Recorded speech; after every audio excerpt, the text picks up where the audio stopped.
Legal notes. ఈరోజు మనం discuss చేయబోయే టాపిక్ పేరు money suit client format and headings. ఒక కేసుని on before of court file చేసేటప్పుడు format is plays a most important role. ఒక నిర్దిష్టమైన ఫార్మాట్ లేకుండా క్లయింట్ని కోర్టులో ఫైల్ చేయడానికి వీలు కాదు. ఆ ఫార్మాట్ గురించి చాలా తక్కువగా డిస్కస్ చేయడం జరుగుతుంది యూట్యూబ్లో. అందువల్ల ఈ క్లయింట్ ఫార్మాట్, ఎస్పెషల్లీ మనీ సూట్లో క్లయింట్ ఫార్మాట్ ఏదైతే ఉంటుందో దాని గురించి ఈరోజు మనం డిస్కస్ చేయబోతున్నాం. ఆ క్లయింట్ ఫార్మాట్లో మెయిన్ హెడ్డింగ్స్ ఏవైతే ఉంటాయో అవి దీంట్లో రాయడం జరిగింది. First one, court name. మనం ఏ కోర్టు ఎదుటైతే కేసును ఫైల్ చేయబోతున్నామో ఆ కోర్టు నేమ్ అనేది క్లయింట్ అంటే nothing but petition. The initial stage of case is called as client. అంటే ఒక కేసు నమోదు చేసేటప్పుడు ఒక ఫార్మెట్ తయారు చేసి ఆ ఫార్మెట్ని కోర్టు ఎదుట పెట్టడం జరుగుతుందన్నమాట. ఆ ఫార్మెట్లో ఫస్ట్ హెడ్డింగ్ అనేది కోర్టు నేమ్. ఏ కోర్టు ముందరైతే మనం కేసు పెట్టబోతున్నామో ఆ కోర్టు నేమ్ అనేది ఇంపార్టెంట్ అన్నమాట. నెక్స్ట్ సూట్ నెంబరింగ్ అయిపోయి ఉంటే ఆ సూట్ నెంబర్, ఎస్పెషల్లీ సూట్ నెంబర్ని సమ్మరీ నెంబర్ అని కూడా అంటారు మనీ సూట్లో అయితే. Next parties involved. ఏ పార్టీస్ అయితే ఇన్వాల్వ్ అయి ఉన్నాయో ఆ పార్టీసు. ప్లెయింటిఫ్ అయితే ప్లెయింటిఫ్, డిఫెండెంట్ అయితే defendant. Next cause of action అంటే ఏ కారణాల వల్ల కోర్టు దగ్గరికి మేము వెళ్ళామో, ఏ కారణాల వల్ల కేసు అయితే బుక్ చేయడం జరుగుతుందో దాన్ని కాజ్ ఆఫ్ యాక్షన్లో తెలియజేయడం జరుగుతుంది. కాజ్ ఆఫ్ యాక్షన్లో మనం తెలియజేసే సమాచారం ఏదైతే ఉంటుందో ఆ సమాచారం ABCD ఫార్మెట్లో సెంటెన్సెస్గా ఇచ్చుకుంటూ రావాలి. లేదంటే 1 2 3 4 ఫార్మెట్లో అయినా ఇవ్వచ్చు, న్యూమరికల్గా అయినా ఇవ్వచ్చు, లేదా ఆల్ఫాబెట్స్గా అయినా ఇవ్వచ్చు అన్నమాట. Next description amount related with interest. Description అంటే మనకి ఎంత ఇవ్వాలి అప్పు, అది ఎన్ని సంవత్సరాలుగా ఇంట్రెస్ట్ ఇవ్వలేదు అన్నదంతా దీంట్లో ఎక్స్ప్లెయిన్ చేస్తారు. లాస్ట్గా కోర్టు ఫీజు అనేది వస్తుంది. కోర్టు ఫీజు అంటే ఎంత కోర్టుకి ఫీజు చెల్లించాము, ఎలా చెల్లించాము అన్నది నమోదు చేయడం జరుగుతుంది. లాస్ట్ది వెరిఫికేషన్. అంటే ఇప్పుడు ఇచ్చినటువంటి అంత ఇన్ఫర్మేషను అడ్వకేట్ సమక్షంలో నేను ఇచ్చాను, ఇచ్చిన ఇన్ఫర్మేషన్ అంతా కూడా నిజమేనని నేను ఏకీభవిస్తున్నాను అని కేసు నమోదు చేసిన వ్యక్తి ఒప్పుకుంటాడు. అదే వెరిఫికేషన్ అన్నమాట. మెయిన్గా హెడ్డింగ్స్ వచ్చేవి ఈ 7 హెడ్డింగ్సే వస్తాయి. అవి ఫార్మెట్లో ఎలా ఉంటుంది, ఫార్మెట్లో ఎలా ప్రస్తావిస్తారన్నది క్లుప్తంగా ఇప్పుడు మనం ల్యాప్టాప్లో ఆల్రెడీ నేను ఫైల్ చేస్తున్నాను, దాని గురించి క్లుప్తంగా ఇప్పుడు తెలుసుకుందాం. సో ఇది మన ప్లెయిన్ ఫార్మెట్. ఈ ప్లెయిన్ ఫార్మెట్లోనే మనం కోర్టులో ప్లెయింట్ అనేది ఫైల్ చేయడం జరుగుతుంది. మనం చెప్పిన విధంగానే ముందు కోర్ట్ నేమ్ అనేది రావాలి. సో ఇది court name. In the court of principal civil judge Nellore. ఈ పేరు కింద అండర్లైన్ అనేది ఖచ్చితంగా చేయాలన్నమాట. Next summary suit number. మామూలుగా మనీ సూట్స్ అనేవి సమ్మరీ సూట్గా చెప్పబడతాయి అన్నమాట. వాటి నెంబరింగ్ అప్పుడే రాదు, మనం నెంబరింగ్ లేకుండానే ఇస్తాము. నెంబరింగ్ అయిపోయిన తర్వాత మనం రాసుకుంటాం అన్నమాట. అదే 125 అని జస్ట్ నార్మల్గా రాయడం జరిగింది. అదైతే మనకి నెంబరింగ్ అయిన తర్వాత రాయడం జరుగుతుంది. ఫస్ట్ కోర్ట్ నేమ్ రాసాము, next summary suit number or case number, next under order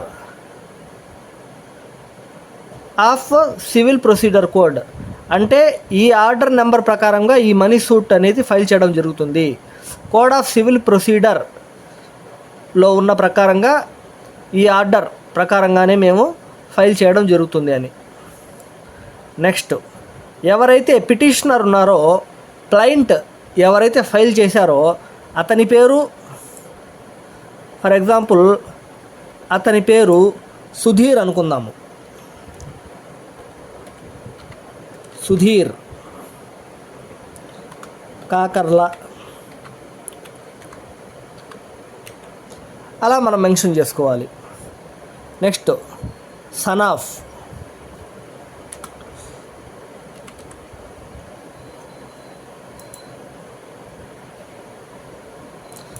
of Devendra ఇలా మెన్షన్ చేసుకోవడమే. చాలామంది ఎక్కువగా జూనియర్ అడ్వకేట్లు ఏం చేస్తారంటే జస్ట్ ఆ ఫార్మాట్ కాపీ చేసుకొని నేమ్స్ అవి మెన్షన్ చేసుకుంటూ వెళ్ళిపోతారనమాట. నెక్స్ట్, మీకు తెలిసింది age, years format, next occupation, resident, flat number, pin code number, ఇదంతా ప్లెయింటిఫ్ ఎవరైతే కోర్టులో కేసు ఫైల్ చేశారో వాళ్ళకి సంబంధించింది. ఆ తర్వాత వెర్సెస్ ఎవరిపైన అయితే మేము కేసు పెట్టామో అతనికి సంబంధించిన పేరు, son of, age, occupation and residing, house address etcetera. Next, ఇదే మనకు third one, cause of action. Cause of action ఇక్కడ నుంచి మొదలవుతుందన్నమాట. Suit for recovery of due under demand promissory note. Promissory note ఇచ్చి ఎవరైతే అప్పు తీసుకుంటారో వాళ్ళు తిరిగి ఆ అప్పు చెల్లించకపోతే ఈ ప్రామిసరీ నోటు కేసు అనేది దాఖలు చేయడం జరుగుతుంది. దాని ప్రకారంగా అసలు ఏం జరిగింది పర్టికులర్గా అన్నది దీంట్లో అంతా మెన్షన్ చేయాలి. ఫర్ ఎగ్జాంపుల్ వాళ్ళు మెన్షన్ చేస్తున్నారు చూడండి, the plaintiff is an individual carrying on business in Mumbai, the defendant is an individual residing at Mumbai, this addresses are given in the cause of title. Cause of టైటిల్లో మనకు అడ్రస్లు అన్నీ already పైన ఇచ్చేస్తున్నారు. ఆ విధంగా the plaintiff files the present suit as a summary suit under order, particular order. Next, code of civil procedure code, claims for a recovery of liquidated damages based on the demand promissory note. అసలు ఏం జరిగింది అన్నది మొత్తం వస్తుంది అనమాట. The promissory note was executed in Mumbai, the plaintiff and defendant both residing with in the territorial jurisdiction of honourable court అని మొత్తం వస్తుంది అనమాట. ఇప్పుడు ఇది ముంబైలో జరిగింది కాబట్టి మనం పైన కూడా నెల్లూరు అని రాదు, ముంబై అని వస్తుంది. అలాగనమాట, అది యాడ్ చేసుకుంటూ రావాలి. The value of suit being 11,82,500 with in the పెక్యునరీ jurisdiction of the honourable court. అంటే 11,82,500 అమౌంట్ కాబట్టి ఆ అమౌంటు ఈ సీనియర్ సివిల్ జడ్జికి అట్రాక్ట్ అవుతుంది. ఈ కోర్టులో అయితే మనం ఆ వివాదం డిస్ప్యూటు చేయవచ్చు. దాని గురించి మొత్తం నీట్గా ఎక్స్ప్లెయిన్ చేయాలి. That the consideration of said amount advanced the defendant on the same date January 1, 2023 duly executed demand promissory note in favour of plaintiff at plaintiff office Bandra Mumbai.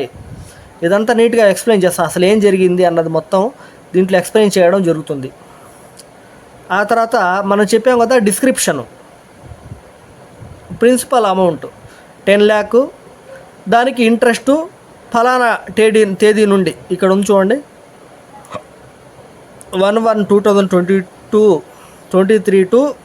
15/11/2023, 2 years 10 months 15 days అన్నమాట.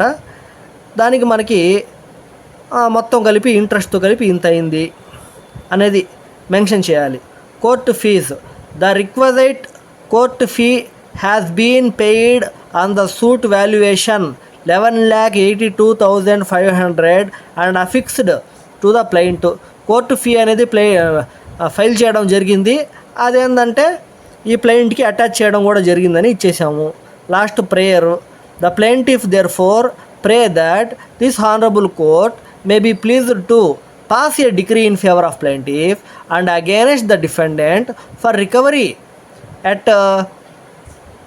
11,82,500. మొత్తం ఇలాగా మనం మెన్షన్ చేయడం జరుగుతుంది. ఆ తర్వాత ప్లాంటిఫ్ సంతకం, అడ్వకేట్ సంతకం, stamp, place, date, verification the last one మేము చూసాం. ఐ అని ఎవరైతే ప్లాంటిఫ్ కేసు బుక్ చేశాడో అతని పేరు వస్తుంది.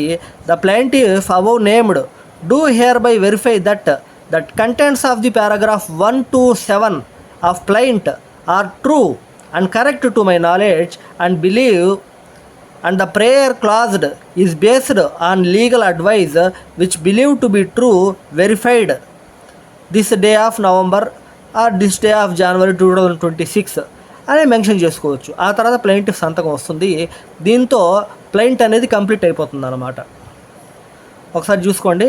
ఫస్ట్ కోర్టు నేము, ఏ కోర్టులో అయితే మెన్షన్ చేస్తున్నా ఆ కోర్టు, దాని ప్లేసు, సమ్మరీ సూట్ నెంబరు, ఆ తర్వాత అండర్ ఆర్డర్ నెంబర్ వస్తుంది.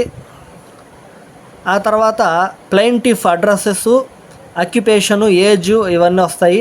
వెర్సెస్ ఎవరైతే డిఫెండెంట్ ఉన్నారో అతని పేరు, son of, age, occupation, residing at ఇవన్నీ వస్తాయి.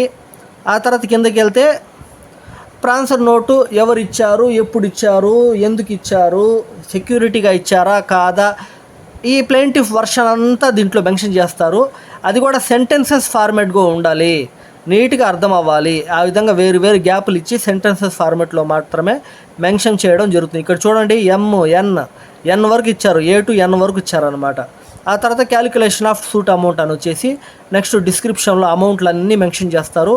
ఆ తర్వాత కోర్టు ఫీజు, ఆ తర్వాత ప్రేయర్, ఆ తర్వాత లాస్ట్లో వెరిఫికేషను, సంతకం. ప్లెయింటిఫ్ సంతకం 2 సార్లు పెడతారు, అడ్వకేట్ ఒక సంతకం పెట్టేస్తాడు అనమాట. ఇదే ప్లెయింట్ ఫార్మేటు. నేను చేసిన ఈ వీడియో మీకు నచ్చిందని అనుకుంటున్నాను. ఈ వీడియో మనం చేయడానికి చాలా ఎఫర్ట్స్ పెట్టి చేస్తాము, చాలా ఇంట్రెస్ట్గా అదే పనిగా చేయడం జరుగుతుంది. కాబట్టి మేము చేసిన ఈ వీడియోకి మోటివేషన్గా లైక్ అండ్ సబ్స్క్రైబ్ మన ఛానల్ చేయండి.